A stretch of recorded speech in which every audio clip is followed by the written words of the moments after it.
Terima kasih pemirsa, Anda masih bersama kami di Editorial Media Indonesia. Bang Usman, kita mau mencoba bertanya dulu Bang, bagaimana sebetulnya kasus ini yang terdengar sampai sekarang. Kita sudah terhubung lewat saluran telepon dengan Ketua Komisi Kejaksaan Republik Indonesia, Barita Simanjuntak. Pak Barita, selamat pagi.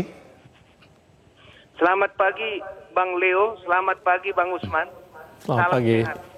Ya, salam sehat. Pak Barita, sayangnya kita sehat tapi kemungkinan besar ini ada oknum di Kejaksaan di Riau yang kelihatannya semacam pagar makan tanaman ini. Kalau yang didapat oleh Komisi Kejaksaan seperti apa? Bisa diceritakan secara singkat Pak Barita? Iya, sekitar awal Juli, 6 Juli itu, tim Inspektorat Kabupaten Indragiri Hulu melaporkan ke kami bahwa ada dugaan dan kekhawatiran para kepala sekolah SMP di Indragiri Hulu dari hasil pemeriksaan mereka dan permintaan keterangan pada 2018, 2019 dan 2020 ada dugaan pemerasan terhadap operasional dana BOS oleh oknum kejaksaan di sana. Nah, itu ditengarai sekitar 1,440 M. Total, nah, karena ini laporannya serius, kami sarankan supaya dilaporkan ke Kejaksaan Tinggi Riau segera. Kami menunggu laporan resminya. Nah, kemudian ada kekhawatiran bagaimana ini kalau ditangani di sana. Oke, silahkan laporkan juga ke Komisi Pemberantasan Korupsi sebagai laporan pengaduan masyarakat. Sebab Komisi Kejaksaan kan tidak punya kewenangan investigasi, Bung Leo. Jadi awalnya.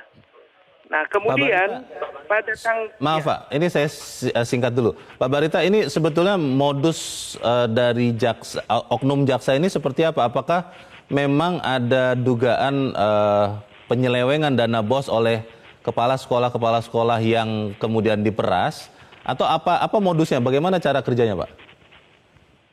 Jadi ini berawal dari adanya laporan NGO atau LSM di sana tentang operasional dana BOS ini.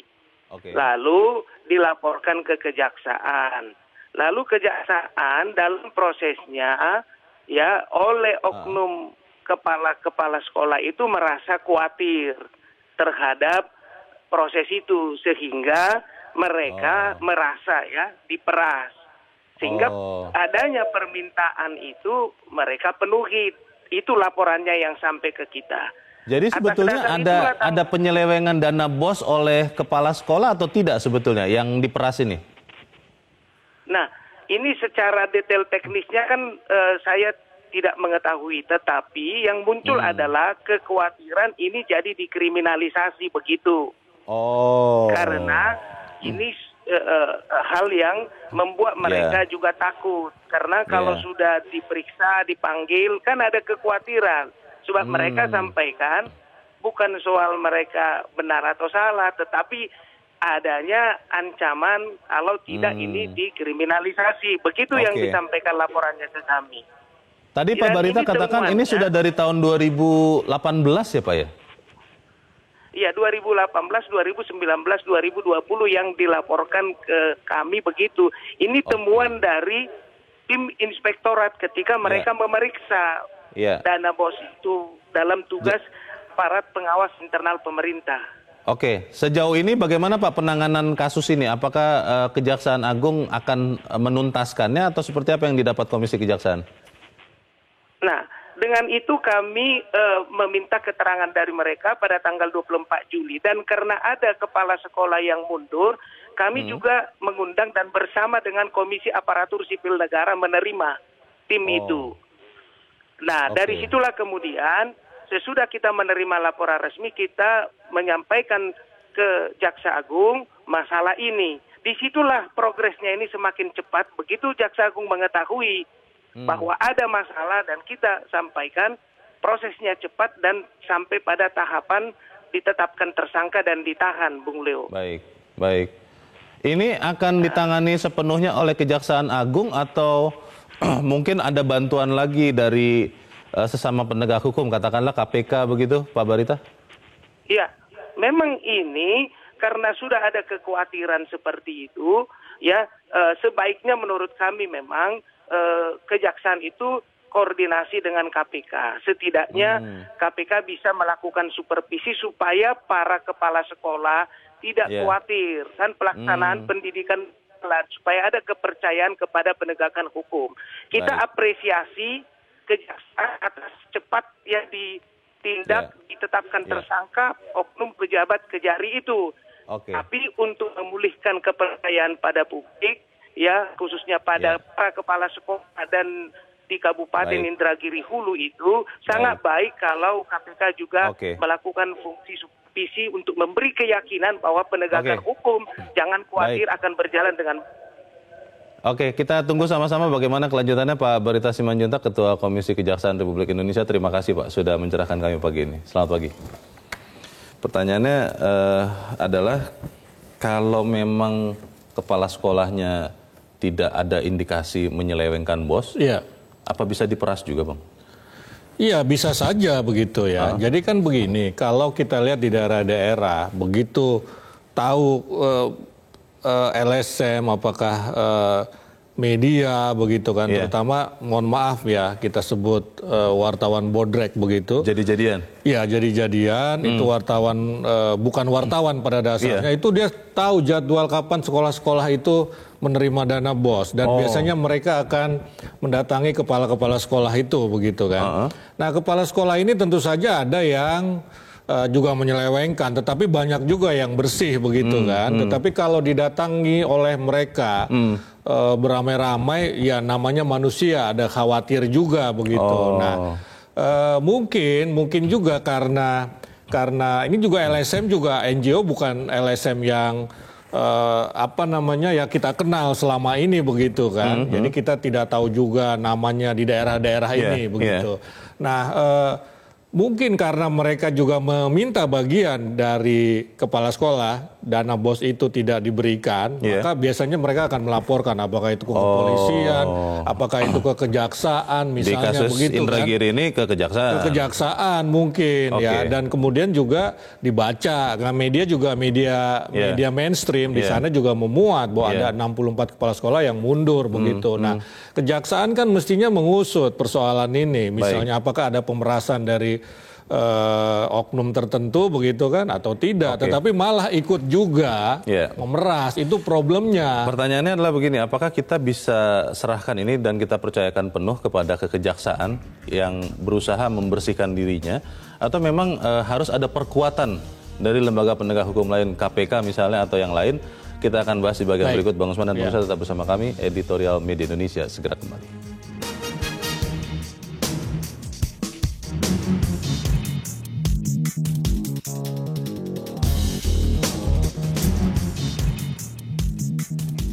Terima kasih pemirsa, Anda masih bersama kami di Editorial Media Indonesia. Bang Usman, sebelum kita lanjutkan dialog, Bang, kita coba dengarkan dulu bagaimana pandangan dari masyarakat.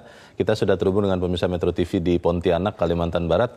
Ada Ibu Agustina. Ibu Agustina, selamat pagi. Selamat pagi, Pak. Ya, selamat pagi. Sukses selalu buat Metro. Iya. Bagaimana, Pak, Bu Agustina? Judulnya bagus sekali ya. Jadi bagus sekali. Sekarang kalau kita lihat institusi kejaksaan, baik kepolisian atau yang lain-lainnya, yang mana nomor satu dia harus menegakkan hukum, itu sudah harus berbenah dan berbenah. Nggak boleh lagi tawar-tawar. 75 tahun Indonesia merdeka. Nah, sekarang masyarakat baik-baik, Pak. Kontrol terus, jangan lengah. Karena kalau lengah, kasihan anak cucu kita ke depan. Nah, sekarang kalau yang tadi Bapak berdua bahas, ada wartawan bodrek, ada LSM yang nggak kredibel, itu ada, benar. Jadi kalau di Pontianak kami menyebutnya LSM tidak kredibel itu lengah sedikit masuk, itu judulnya. Jadi mereka itu LSM mencari mangsa, Pak. Iya. Jadi tinggal mereka tuh siapa yang jadi mangsa mereka. Kalau saya pribadi, saya tidak akan pernah takut kalau saya kerja sudah baik. Silahkan saja berhadapan seperti itu. Jadi oknum-oknum penegak hukum juga itu sudah harus berbenah. Sekarang kita sudah lihat, Pak, sedih, Pak. Ada yang berpangkat jenderal, ada yang berpangkat ini itu, membuat penegakan hukum menjadi mendirikan benang yang kusut, kan seperti itu. Jadi memang Pak, kita istiqomah. Jadi semua elemen masyarakat tidak perlu jadi jaksa dulu untuk menegakkan hukum, tidak perlu jadi polisi kitanya, tapi kita menjadi polisi diri sendiri, jaksa diri sendiri. Jadi kita bangun bangsa ini ke depan. Jadi betul kalau Pak Jokowi itu sudah ketat mengatur bangsa ini, kita harus dorong, kita harus ikut di belakangnya. Ya, terima kasih. Terima kasih Ibu Agustina di Pontianak, Kalimantan Barat. Selamat pagi. Di belakang Ibu Agustina ada Pak Ramadan di Jambi. Pak Ramadan, selamat pagi. Selamat pagi Pak Leo, Pak Usman. Assalamualaikum warahmatullahi wabarakatuh. Waalaikumsalam warahmatullahi wabarakatuh. Silakan Pak Ramadan.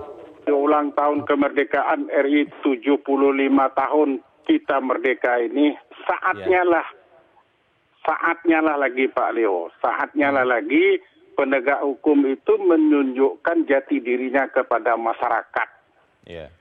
Selama ini Pak, cemas dan harap itu selalu ada. Inisialnya saja yang di Pekanbaru, Pak. Setelah dari itu banyak, cuman tidak terungkap, Pak.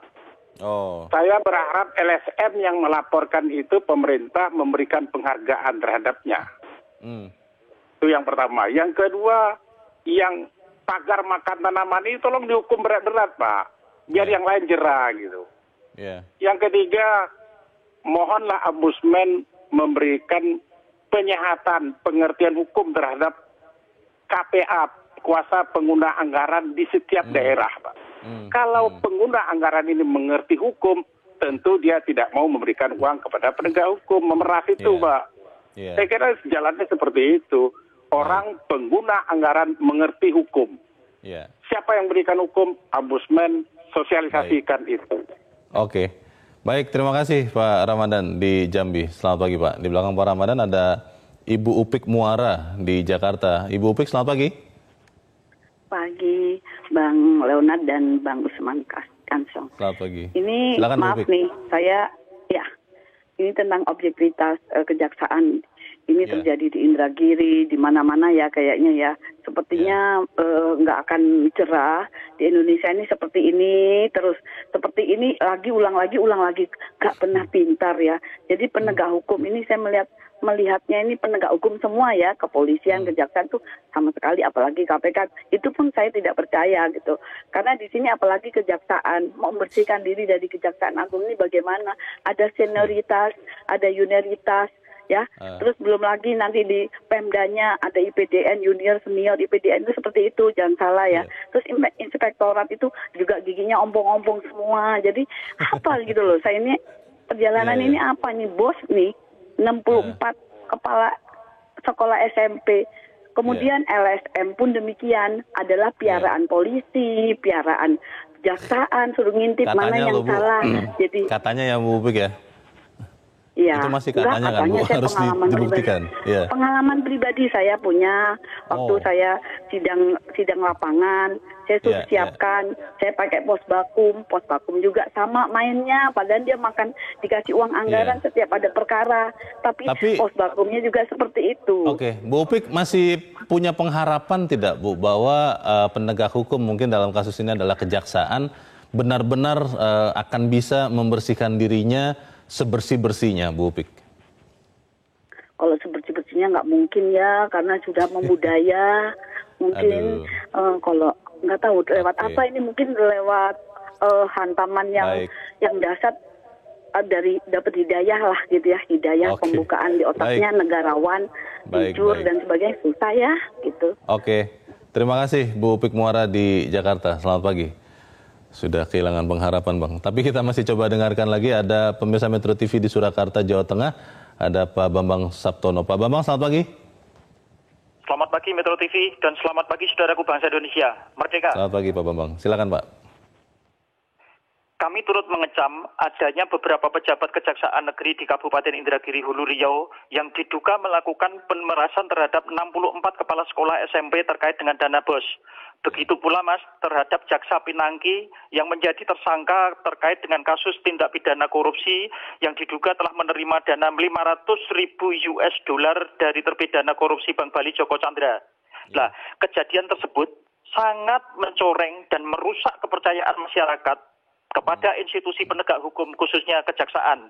Oleh karenanya Mas, kami mohon agar KPK turun tangan untuk proaktif atau mengambil alih di dalam menangani kasus kejahatan yang melibatkan pejabat kejaksaan tersebut atau penegak hukum tersebut.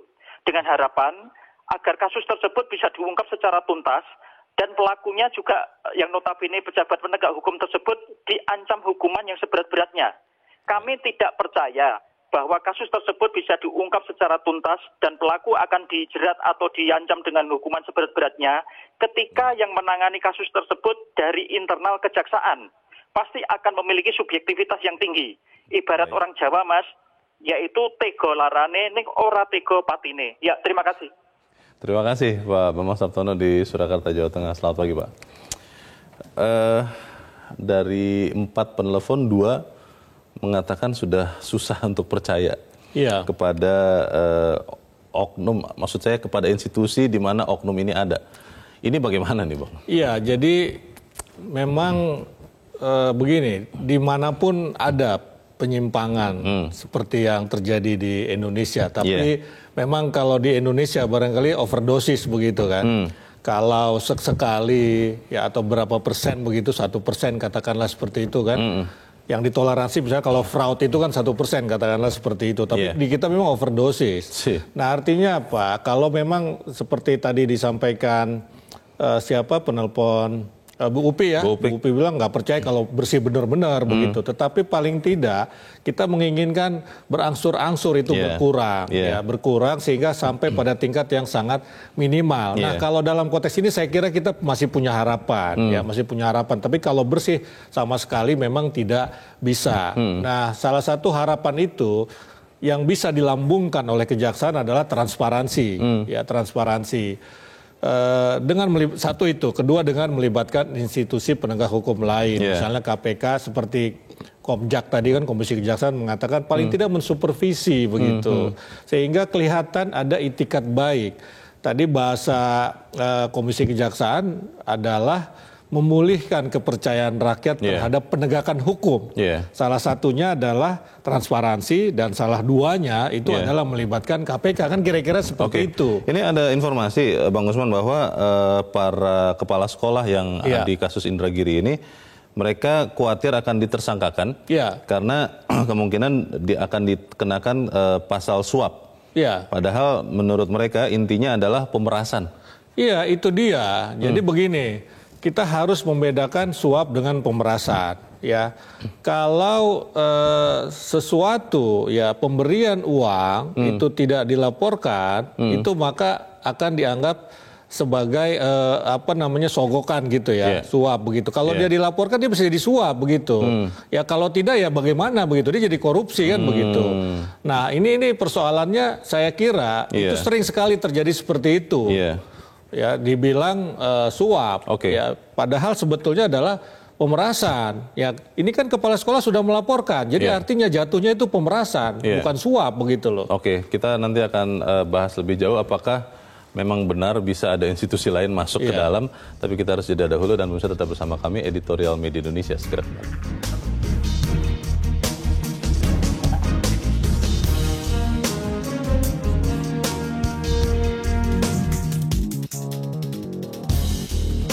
Terima kasih pemirsa, Anda masih bersama kami. Kita di bagian akhir dari diskusi kita pagi ini. Bang Usman, pertanyaannya adalah kita mengapresiasi betul apa yang dilakukan Kejaksaan Agung. Kalau kita masih ingat kasus Joko Chandra, itu sedang ada kasus juga, lalu ini juga sudah bergerak cepat. Pertanyaan mendasarnya adalah apakah kita bisa menyerahkan semua kasus ini sepenuhnya kepada Kejaksaan Agung, atau memang sebaiknya ada temannya? Apakah itu KPK, apakah itu kepolisian? Bagaimana? Ya, saya kira tidak ya. Sebaiknya memang ada KPK di situ untuk semacam mensupervisi. Dengan begitu maka pulihlah kepercayaan masyarakat.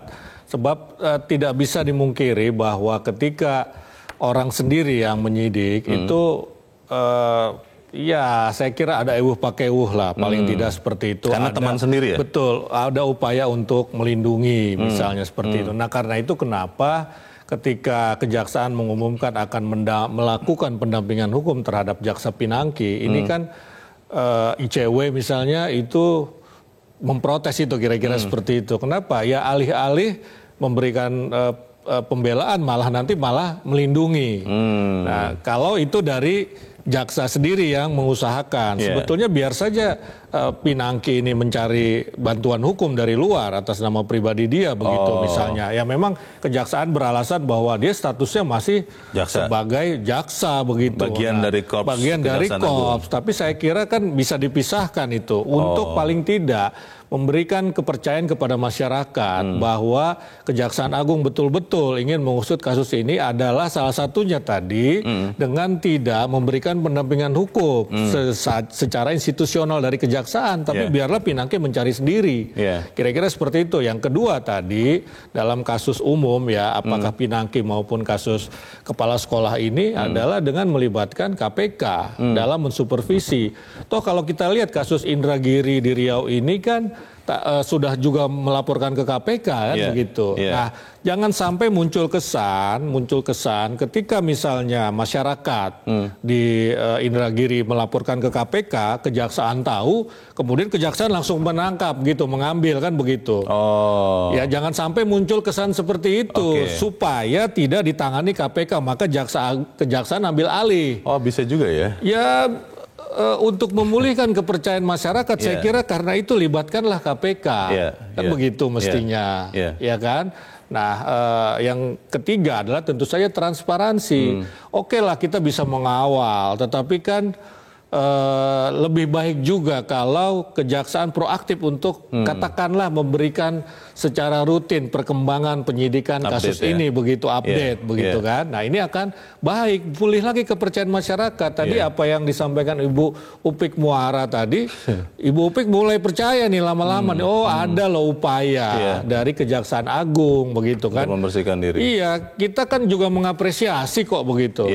Jangan sampai apresiasi ini ya berhenti di awal saja, tapi di ujungnya ya redup lagi begitu. Baik, kita harapkan itu juga dan mungkin juga tugas kita media untuk memperhatikan terus ya Bang ya? Iya, dan yang paling penting tadi kasus BOS, saya kira juga ini kan selalu keluar ini. Kalau tidak kepala sekolah yang menyelewengkan ya tadi ada yang jadi-jadian tadi, LSM kah, media kah, kemudian juga aparat hukum. Nah, ini mungkin proses perbaikan sistem perbaikan sistem pemberiannya atau transfernya seperti apa supaya tidak memunculkan pelanggaran hukum begitu. Semoga kita bisa memberikan perbaikan itu. Bang Usman Kansong, terima kasih sudah hadir sini Bang. Selamat pagi.